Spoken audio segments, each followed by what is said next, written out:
Hey guys, it's Leo Stargazer. Today is Saturday, July 29th, and we are here with our daily tarot reading.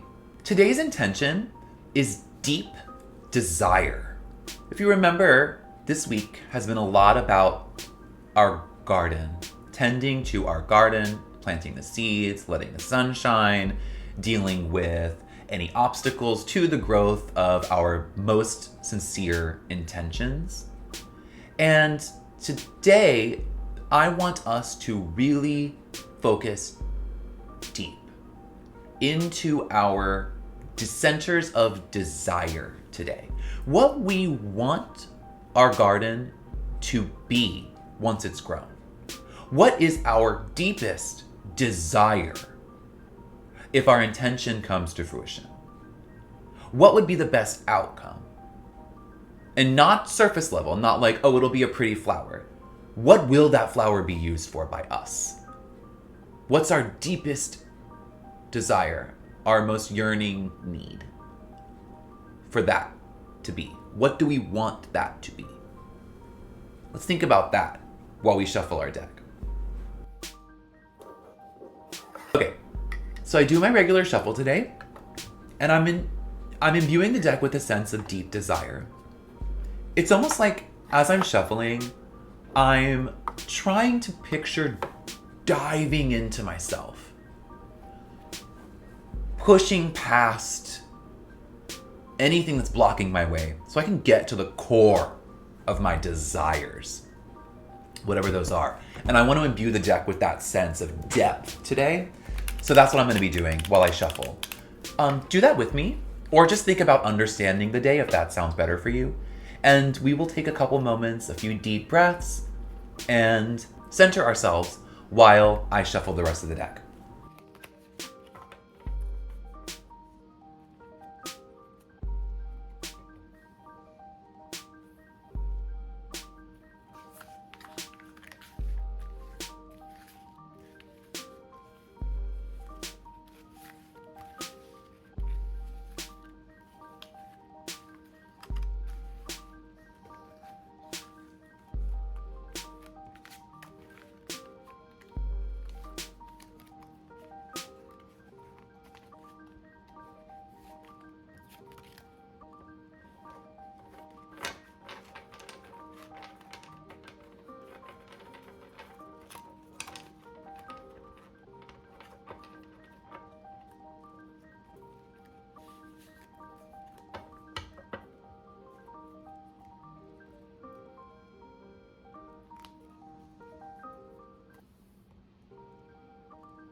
Okay, so the deck has been brought from chaos back into unity, and we are ready to draw our first card.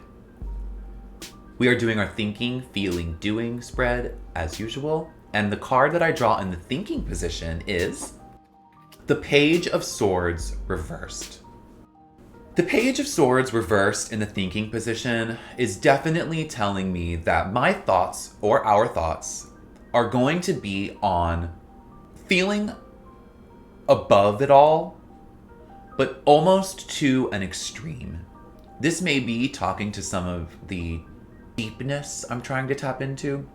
The idea that if he was upright, I'd say we were thinking about staying above it all and, head in the clouds, but in a positive way. I think here, reversed, it's saying that we could potentially be so above it all that we're removed from it all. That we could potentially be so focused on observation.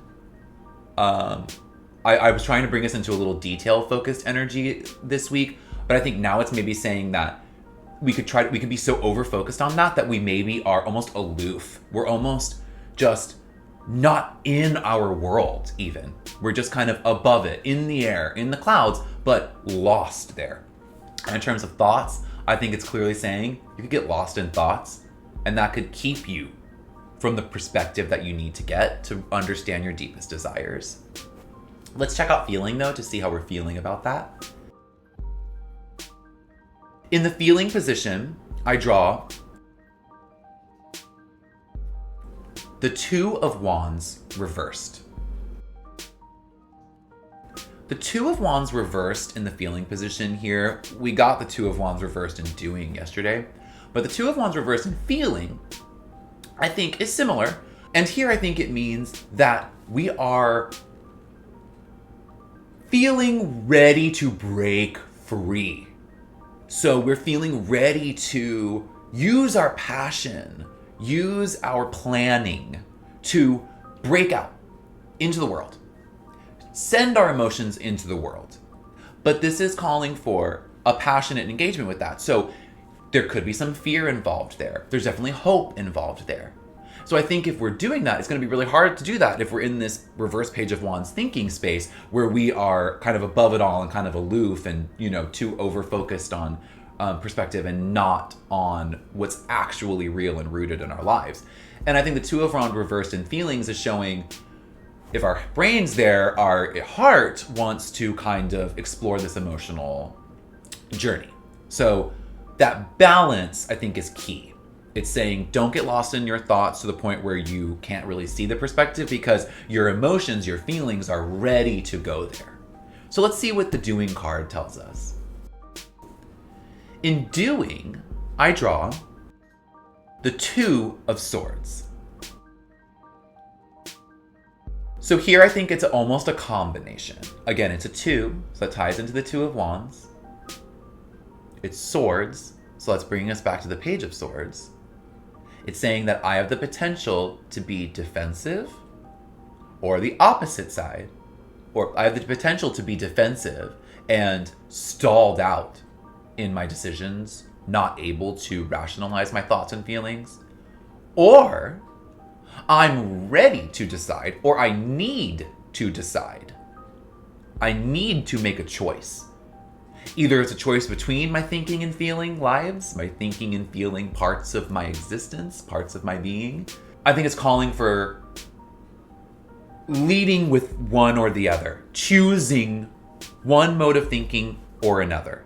Or we stay defensive. And I don't think we're called to stay defensive. This week has been about nurturing our garden. This week has been about focusing passionately on details. So I think we're not meant to stay defensive today. I think we're meant to make a choice. And I think here, it's either choosing to stay aloof and above it all, even if that means you don't get involved in your intention or what you want to build, or diving in emotionally and taking the risks of that. You need to choose one of those together. Maybe the choice to stay inside your own head sounds right for you today. If that does, go for that. We'll do our Lenormand pair in a second, and that may help you make a decision. But I think we're being called today to lead with our emotional side. Take those risks. Start that emotional, passionate journey. Don't lose sight of details, but start that journey. I think that's maybe what the choice is. It's probably the one I'm going to go with. But let's do our Lenormand pair to see. I might feel differently after that. So for the Lenormand reading, let's do our regular shuffle. Let's repeat our intention of deep desires. I don't want to lose sight of the idea that we're talking about depth here. And because it's desire, we're talking about emotion. So kind of what I was just saying. If my intention is deep desire, I probably want to lead with that. I probably want to tap into that, even if it's emotionally risky, instead of saying above it all. But let's see what our Lenormand pair says. So let's focus deeply, deep desire, imbue that into this deck. Take some deep breaths with me, and let's finish off this shuffle together.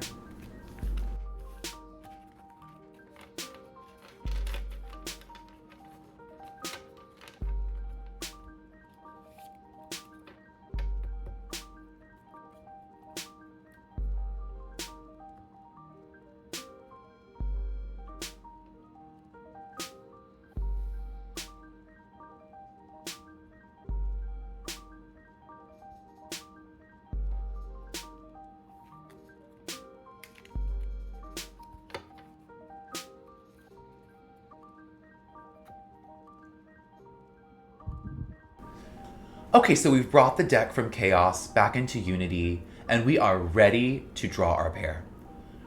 The first card in the pair that I draw is stars. The stars are about hope. They're a guiding light.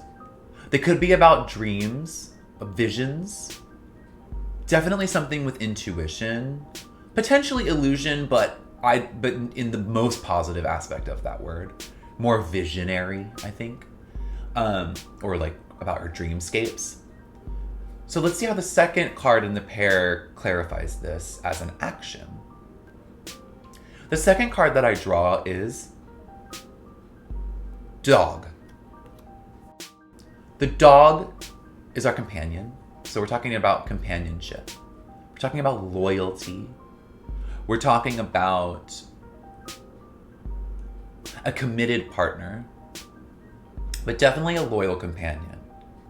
So how does that combine with stars? Well, for me, the way I see it, and then the way I see that as an action, is that because this week we've also had a lot about groups, because we've had a lot about partners, but also because we've been coming from a place of self-focus and outward perspective, and this tarot spread was no different, I think the dog and the stars here are showing that our hopes, our dreams, our guiding lights, the parts of our visions that have to do with companionship, partnership, with the people or the groups who we are loyal to, and the ones who we trust will always be loyal to us. I think reaching out to those groups, reaching out to even just the parts of us that we always can rely on and that also give us light, meaning listening to our dreams, following our intuition. I think that if we do that, we can combine all the elements from earlier in the week. We can imbue that into our intentions, growing our garden, fostering our intentions. We can bring that into choosing the right groups and the right people to be involved with this week, to reach out to for help, to offer our help to. I think that's a lot of, I think there's a lot there as well. If we're talking about focusing on detail and balancing inner and outer worlds, balancing our desire for our intention with our need to protect ourselves, with our desire to be with groups, but also our need to be alone, to look at things in the right way, to give ourselves our perspective. I think trusting that we are our own best companion, that our intuition is the most important, and that balancing that with outward trust to the people who have earned that from us, the people in the groups who have proven their loyalty to our goals, to our dreams, and to our visions. Reach out to those parts of ourselves and those groups, those partners, the people who have earned your trust, who have proven their loyalty to your vision, the part of you that helps you feel the most connected to your vision, to your intentions. Connect with that today. Connect with them today and this week, and carry that into next week. I definitely will. I'll see you guys tomorrow.